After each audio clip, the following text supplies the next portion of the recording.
तो बच्चों आज का टॉपिक हमारे पास है एंगल बिटवीन टू लाइंस। इससे स्टार्टिंग करेंगे। ठीक है, दो लाइंस के बीच का एंगल अगर आपको निकालना है तो कैसे आएगा वो देखिए। ये है डायरेक्शन बी वेक्टर। आपने पढ़ा था पिछली क्लास में कि r vector equal to a vector plus lambda b vector, जहां पे बी वेक्टर क्या था, पैरेलल वेक्टर था। तो मैं बोल सकता हूं कि डायरेक्शन लाइन की यही होगी। ठीक है, तो अब जो एंगल दोनों लाइंस के बी वेक्टर के बीच में निकलेगा वही एंगल लाइंस के बीच का भी होगा।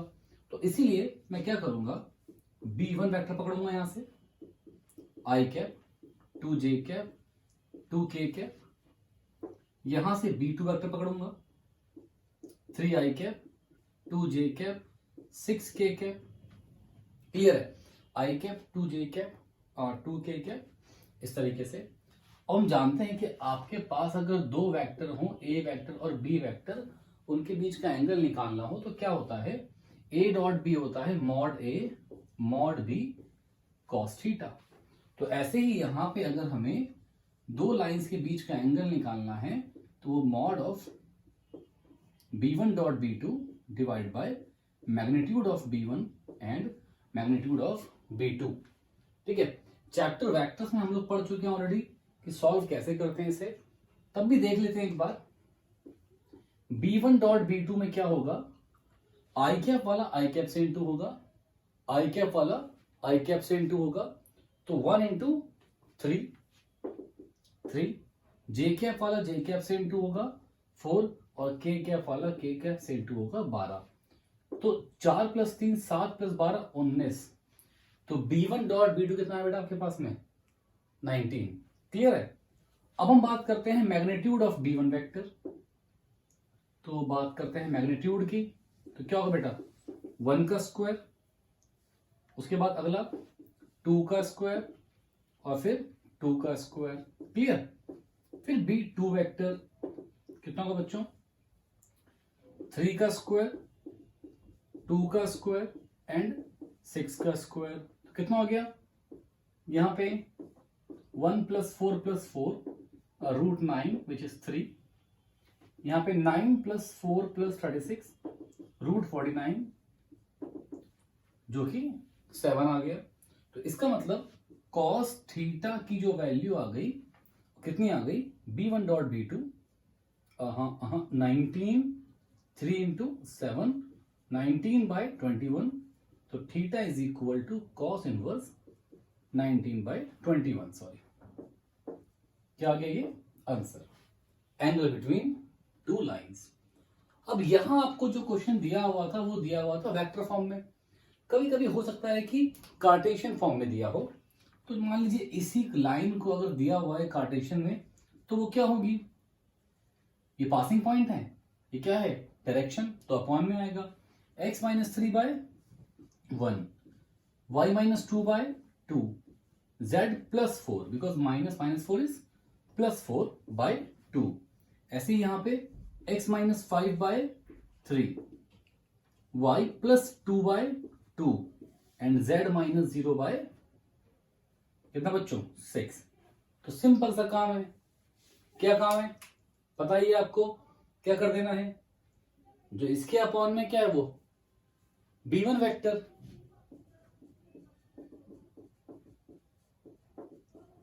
जो इसके अपॉन में क्या है वो b2 वेक्टर। बस अब हमें एक बात याद रखनी है, ये डायरेक्ट अपॉन वालों को हम b1 b2 तभी बोल सकते हैं जब जो कोफिशिएंट x y z के 1 हो। ठीक है, तो ये समझने के लिए हम एक एग्जांपल देखते हैं। पहले आप सब बच्चे इसको नोट कर लीजिए।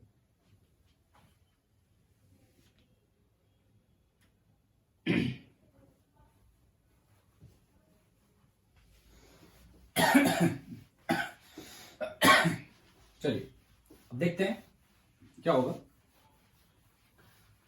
जैसे कि आप मानिए ये आपको दिया हुआ है 1 - x divide by 3, 7y - 14/2p and z - 3/2 2।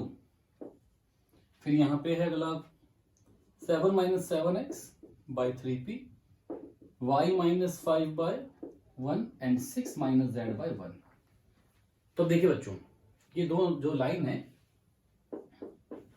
Cuts at right angle, ये लाइन दोनों राइट एंगल पे कट कर रही हैं, ठीक है। तो इसका मतलब कि अगर मैंने यहां से b1 वेक्टर पहचान लिया,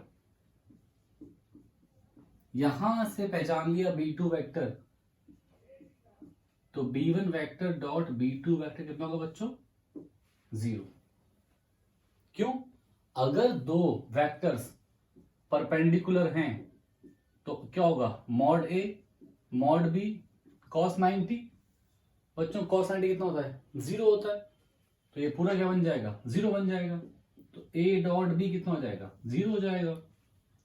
तो अगर दो वेक्टर्स परपेंडिकुलर हैं तो उनका डॉट क्या आएगा? 0 आएगा, ठीक। पर अब हमारे पास काम है पहचानना b वेक्टर, पर भाई उसके लिए आपके जो कोफिशिएंट्स होने चाहिए ना x y z के, वो होने चाहिए 1। यहां पे कितना? -1 है। कितना यहां पे? -1। क्या करो? सिंपल सा काम है, क्या करना है? डिवाइड कर दो -1 से ऊपर नीचे, या कह सकते हो कि ऊपर से माइनस कॉमन ले लो। देखें जरा, कर दे काम। कॉमन लेते हैं माइनस ऊपर से, तो माइनस कॉमन लिया, x -1 बाई 3, तो बच्चों इस माइनस को यहां लगा दिया मैंने। यहां से क्या लिया कॉमन? 7 कॉमन लिया यहां से, तो y -2 2p, जो ये 7 कॉमन लिया है उसको इसके अपॉन में ले जाओ। या मैं कह सकता हूं ना कि मैंने 7 से डिवाइड कर दिया ऊपर नीचे। ऐसे ही z -3/2, तो यहां तो बच्चों ऑलरेडी 1 था, तो वो टेंशन थी ही नहीं, हो गया। अब अगला यहां देखें, यहां पे इसके साथ है -7, तो डिवाइड कर दो -7 से ऊपर नीचे।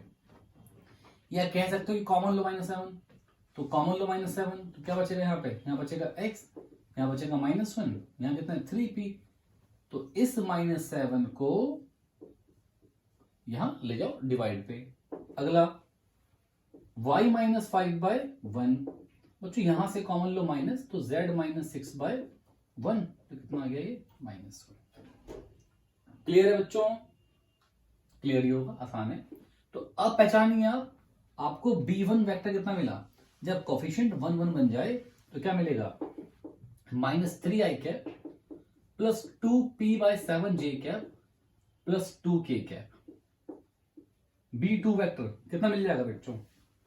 -3p/7i cap j cap minus k cap. तो b1 vector dot b2 vector बच्चों क्या होगा? 0। अगर लाइंस क्या हैं? परपेंडिकुलर हैं तो माइनस माइनस इंटू होगा, तो 9p/7, और j इंटू होगा तो डॉट में i वाला i से इंटू j वाला j से, k वाला k से, तो 2p/7 एंड माइनस 2। क्लियर है? तो 2 है क्या? सही लिखा है क्या मैंने ये वैल्यू सही लिखी है क्या? चेक कर लें। वही गलती होगी, महागलती हो गई। यहाँ पे 5 है एनसीईआरटी में, तो इस क्वेश्चन में 5 है, तो यहाँ कितना हो गया? 5 है, यहाँ हो गया 5 हो गया, तो 2 इंटू -5 -10 है ना। 9p plus 2p 11p/7 equal to 10। तो बच्चों यहां से p कितना आ गया? 70/11। तो देखा हमने कि एंगल निकालने का काम हम तभी करेंगे कार्टेशियन फॉर्म में, जब जो कोफिशिएंट्स हो x y z के 1 1 हो। इन केस अगर ना हो तो बनाएंगे उससे 1 1, ठीक है ना। जैसे कि आप मानिए ये आपको दिया हुआ है 1 - x divide by 3, 7y - 14/2p and z -3/2।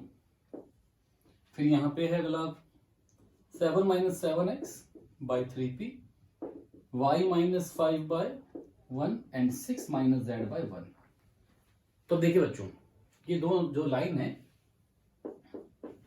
Cuts at right angle, ये लाइन दोनों राइट एंगल पे कट कर रही हैं, ठीक है। तो इसका मतलब कि अगर मैंने यहां से B1 वेक्टर पहचान लिया, यहां से पहचान लिया B2 वेक्टर, तो B1 vector dot B2 vector कितना होगा बच्चों? 0। क्यों? अगर दो वेक्टर्स परपेंडिकुलर हैं तो क्या होगा? Mod A mod B cos 90।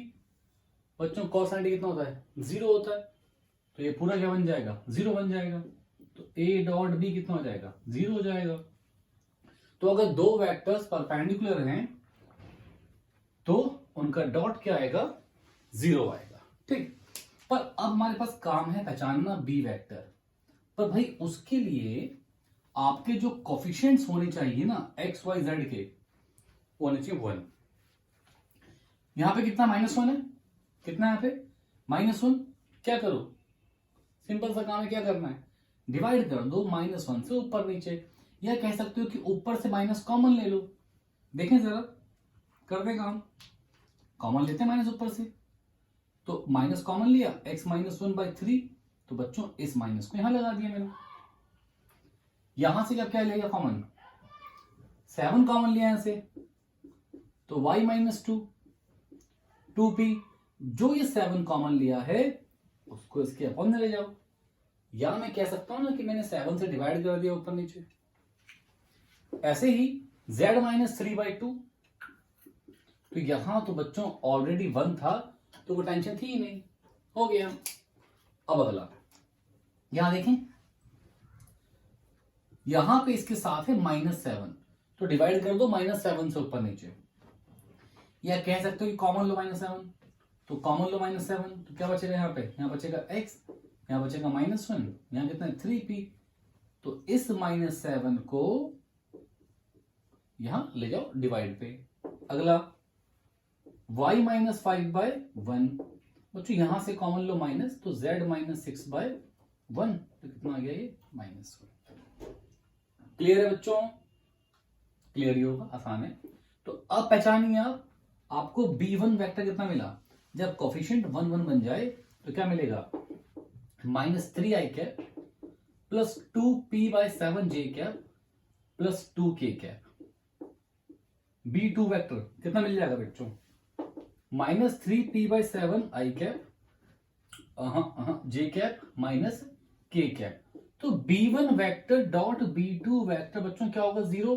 अगर लाइंस क्या हैं? परपेंडिकुलर हैं, तो माइनस माइनस इंटू होगा, तो 9p/7, और j इंटू होगा तो डॉट में i वाला i से इंटू j वाला j से, k वाला k से, तो 2p/7 एंड माइनस 2। क्लियर है? तो 2 है क्या? सही लिखा है क्या मैंने ये वैल्यू सही लिखी है क्या? चेक कर लें। वही गलती होगी, वहां गलती हो गई। यहाँ पे 5 है एनसीईआरटी में, तो इस क्वेश्चन में 5 है, तो यहाँ कितना हो गया? 5 है, यहाँ हो गया 5 हो गया, तो 2 इंटू -5 -10 है ना। 9p plus 2p 11p/7 equal to 10। तो बच्चों यहां से p कितना आ गया? 70/11। तो देखा हमने कि एंगल निकालने का काम हम तभी करेंगे कार्टेशियन फॉर्म में जब जो कोफिशिएंट्स हो x y z के 1 1 हो। इन केस अगर ना हो तो बनाइए उससे 1 1, ठीक है ना? कोई दिक्कत तो नहीं? लिखे सब बच्चे से।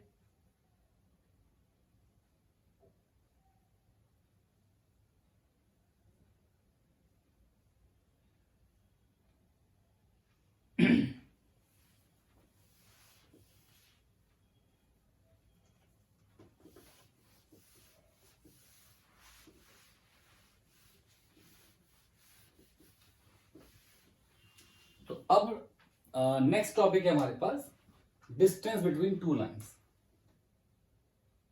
चलिए बच्चों मानते हैं ये एक प्लेन है मेरे पास,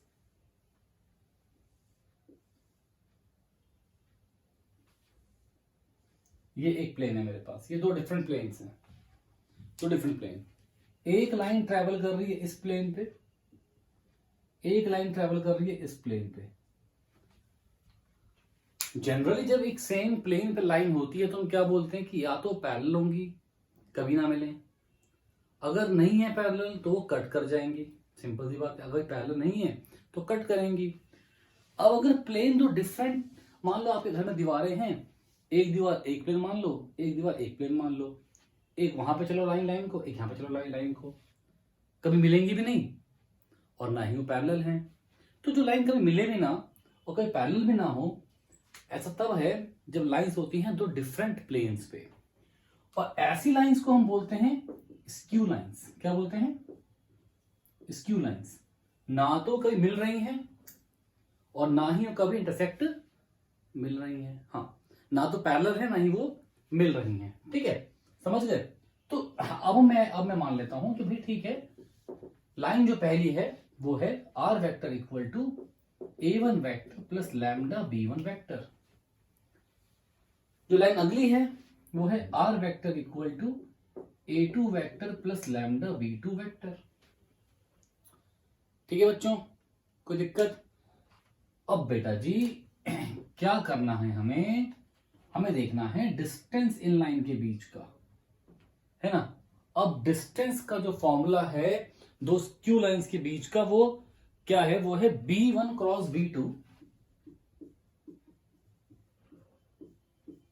dot a2 vector minus a1 vector divide by magnitude of b1 cross b2।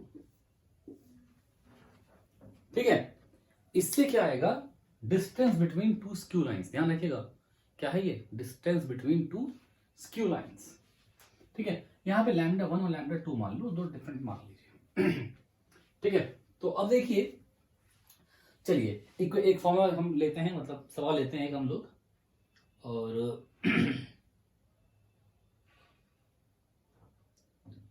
सवाल है r vector is equal to i cap plus j cap plus lambda times of 2i cap minus j cap plus k cap.